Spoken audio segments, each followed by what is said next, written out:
റിപ്പോർട്ടറിന്റെ വലിയ ഒരു വാർത്തയിലേക്കാണ് നമ്മൾ ഇനി കടക്കാൻ പോകുന്നത്. നവീൻ ബാബുവിന്റെ മരണത്തിൽ ലാൻഡ് റവന്യൂ ജോയിന്റ് കമ്മീഷണറുടെ അന്വേഷണ റിപ്പോർട്ടിന്റെ പൂർണ്ണ രൂപം റിപ്പോർട്ടർ ഇപ്പോൾ പുറത്തുവിടുകയാണ്. ദ കംപ്ലീറ്റ് റിപ്പോർട്ട്, എല്ലാ ഭാഗങ്ങളും. നമുക്കൊപ്പം T V Prasad, Roshipal, V S Ranjith, A K Abhilash എന്നിവർ തത്സമയം ചേരും. അന്വേഷണ റിപ്പോർട്ടിന്റെ ഓരോ വിവരങ്ങളും പ്രേക്ഷകരിലേക്ക് എത്തിക്കും. ഈ റിപ്പോർട്ടിന്റെ ചില ഭാഗങ്ങൾ നേരത്തെ റിപ്പോർട്ടർ ടി വി അടക്കം മറ്റു മാധ്യമങ്ങളും പ്രേക്ഷകരിലേക്ക് എത്തിച്ചിരുന്നു. എന്നാൽ ഇതാദ്യമായിട്ടാണ് ADM നവീൻ ബാബുവിൻ്റെ മരണവുമായി ബന്ധപ്പെട്ടുകൊണ്ടുള്ള ലാൻഡ് റവന്യൂ കമ്മീഷണറുടെ ജോയിന്റ് കമ്മീഷണറുടെ അന്വേഷണ റിപ്പോർട്ടിന്റെ സമഗ്ര രൂപം ഒരു ചാനൽ പുറത്തുവിടുന്നത്. റിപ്പോർട്ടർ ടി വി ഈ റിപ്പോർട്ടിന്റെ പൂർണ്ണ രൂപം പ്രേക്ഷകരിലേക്ക് എത്തിക്കുന്നു. നമുക്കൊപ്പം ടി വി പ്രസാദ് ആദ്യം ചേരും. T V Prasad, good morning. T V, കണ്ണൂരിൽ ADM ആയിരുന്ന നവീൻ ബാബുവിന്റെ മരണത്തിൽ ലാൻഡ് റവന്യൂ ജോയിന്റ് കമ്മീഷണറുടെ അന്വേഷണ റിപ്പോർട്ടിന്റെ പൂർണ്ണ രൂപം നമ്മൾ പുറത്തുവിടുമ്പോൾ അതിലേറ്റവും പ്രധാനപ്പെട്ടത് അതിൽ പലരുടെയും മൊഴികളാണ്.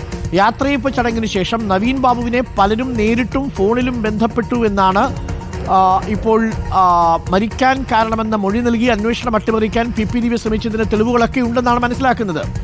യോഗത്തിനെത്തിയത് കളക്ടർ ക്ഷണിച്ചിട്ടെന്നാണ് PPDBയുടെ മൊഴി. എന്നാൽ താൻ ക്ഷണിച്ചില്ലെന്നുള്ള കളക്ടറുടെ മൊഴിയും റിപ്പോർട്ടിലുണ്ടെന്ന് മനസ്സിലാക്കുന്നു. യാത്രയപ്പ് ചടങ്ങിനെത്തിയാൽ നവീൻ ബാബു കൈക്കൂലി വാങ്ങിയെന്ന ഇല്ലാ കഥ PPDB പറയുമെന്നിരിക്കെ എന്തിനാണ് ദിവ്യ പരിപാടിയിൽ സംസാരിക്കാൻ ജില്ലാ കളക്ടർ അനുവദിച്ചതെന്ന് ദുരൂഹമാണ്. Reporter SIT big breaking. T V Prasad, പൂർണ്ണ രൂപത്തിലെ പ്രസക്ത ഭാഗങ്ങൾ എന്നല്ല.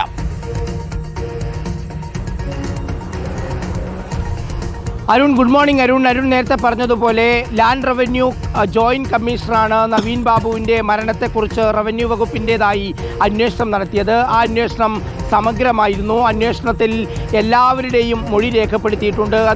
ഇതിൽ NOC പമ്പിൻ്റെ NOC വാങ്ങാൻ പോയ പ്രശാന്ത്, അതുപോലെ ADM നവീൻ ബാബുവിനെതിരെ ഇല്ലാത്ത കൈക്കൂലി കഥ പ്രസംഗിച്ച് മരണത്തിലേക്ക് തള്ളിവിട്ട PP ദിവ്യയുടെ മൊഴി, കലക്ട്രേറ്റിലെ ഇതുമായി ബന്ധപ്പെട്ട മുഴുവൻ ജീവനക്കാരുടെയും മൊഴി, കലക്ടറുടെ മൊഴി, അതോടൊപ്പം തന്നെ കലക്ടറുടെ CAയുടെ മൊഴി, NOCയുടെ ഈ സീറ്റ് കൈകാര്യം ചെയ്ത ഫയൽ കൈകാര്യം ചെയ്ത ജീവനക്കാരൻ്റെ മൊഴി തുടങ്ങി എല്ലാ കാര്യങ്ങളും സമഗ്രമായി പ്രതിപാദിച്ചുകൊണ്ടാണ് 536 പേജുള്ള റിപ്പോർട്ട് തയ്യാറാക്കിയത്. ഈ 536 പേജുള്ള റിപ്പോർട്ടിൽ നവീൻ ബാബു അവിടെ എത്തിയതിന് ശേഷം കൊടുത്ത എല്ലാ പമ്പുകളുടെയും NOC വിവരങ്ങളും ഉൾപ്പെടെ എല്ലാം ഉൾപ്പെടുത്തിക്കൊണ്ടുള്ള സമഗ്രമായ റിപ്പോർട്ടാണ് കൊടുത്തിരിക്കുന്നത് എന്നതാണ്.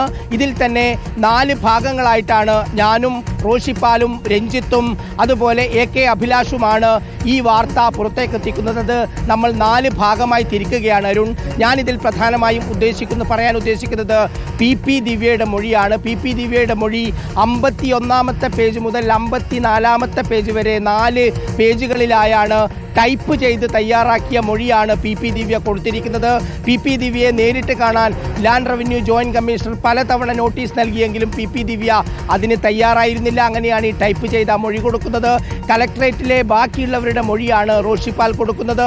അതോടൊപ്പം തന്നെ ആ സീറ്റ് കൈകാര്യം ചെയ്ത ഹരീഷിൻ്റെ മൊഴിയാണ് AK അഭിലാഷ് നൽകുന്നത്.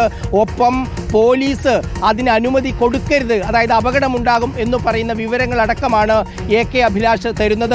അതോടൊപ്പം തന്നെ ഈ മൊഴികളെല്ലാം കൂട്ടിയോജിപ്പിച്ചുകൊണ്ട് ഒരു റിപ്പോർട്ട് അത് ഗീതയുടേതായിട്ടുണ്ട്. ആ റിപ്പോർട്ടാണ് VS രഞ്ജിത്ത് പറയുന്നത്.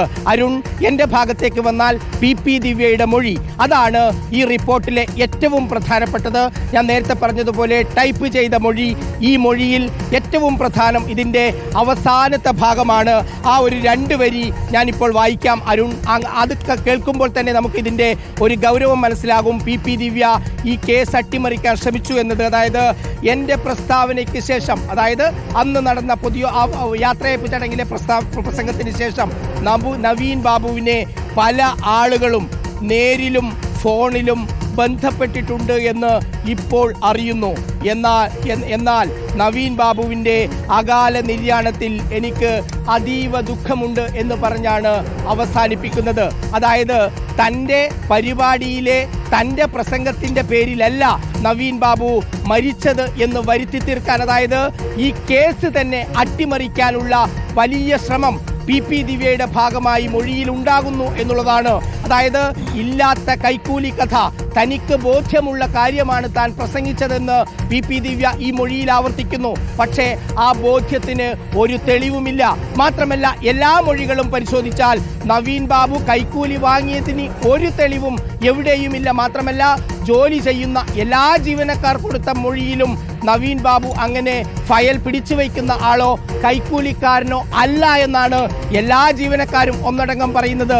അങ്ങനെയുള്ള ഒരാളെ കുറിച്ച് തൻ്റെ ബോധ്യത്തിൻ്റെ അടിസ്ഥാനത്തിൽ പ്രസംഗിച്ചു എന്നാണ് പി ദിവ്യ പറയുന്നത്. അതിൻ്റെ അവസാനത്തെ വാചകത്തിൻ്റെ തൊട്ട് മുമ്പുള്ള വരി, അതായത് മൊഴികൾ പൂർണ്ണമായി കൊടുത്തതിന് ശേഷം ഇങ്ങനെ പറയുന്നു അരുൺ, മേൽ പ്രസ്താവന തികച്ചും സതുദ്ദേശപരവും യാതൊരു ദുഷ്ടലാക്കോട് കൂടിയുള്ളതുമല്ല. അഴിമതിരഹിത സർക്കാർ സർവീസിലൂടെ മെച്ചപ്പെട്ട സേവനം ജനങ്ങൾക്ക് ഉറപ്പുവരുത്തേണ്ടത് സംബന്ധിച്ചുമാണ് ഞാൻ മുഖ്യമായും സംസാരിച്ചത്. യാത്രയയപ്പ് ചടങ്ങിൽ ഇല്ലാത്ത കൈക്കൂലി കഥ പറഞ്ഞ് നവീൻ ബാബുവിനെ മരണത്തിലേക്ക് തള്ളിവിട്ടതിനെ കുറിച്ചാണ് പി ദിവ്യ വിശദീകരിക്കുന്നത്.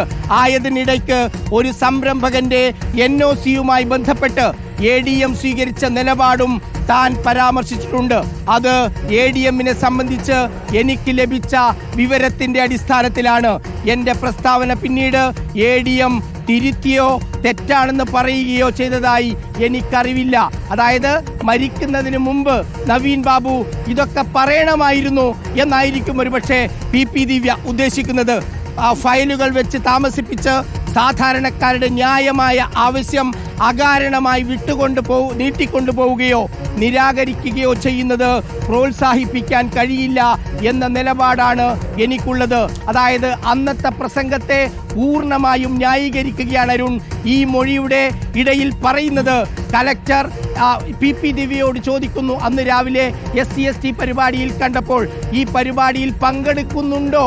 അതായത് ഔദ്യോഗികമല്ലാത്ത ഒരു യോഗത്തിൽ ജില്ലാ പഞ്ചായത്ത് പ്രസിഡന്റ് പങ്കെടുക്കാത്ത അനൗദ്യോഗികമായ ഒരു യോഗത്തിൽ പങ്കെടുക്കുന്നുണ്ടോ എന്ന് കലക്ടർ ചോദിച്ചു. അപ്പോൾ താൻ മറുപടി പറഞ്ഞു പങ്കെടുക്കാം എന്ന്. അതായത് ഇല്ലാത്ത ഒരു കഥയുണ്ടാക്കുന്നു എന്നുള്ളതാണ് അരുൺ K. വിജയൻ എന്ന കണ്ണൂർ ജില്ലാ കലക്ടറുടെ മൊഴി കൂടി ബന്ധപ്പെടുത്തുമ്പോൾ കലക്ടർ പറയുന്നു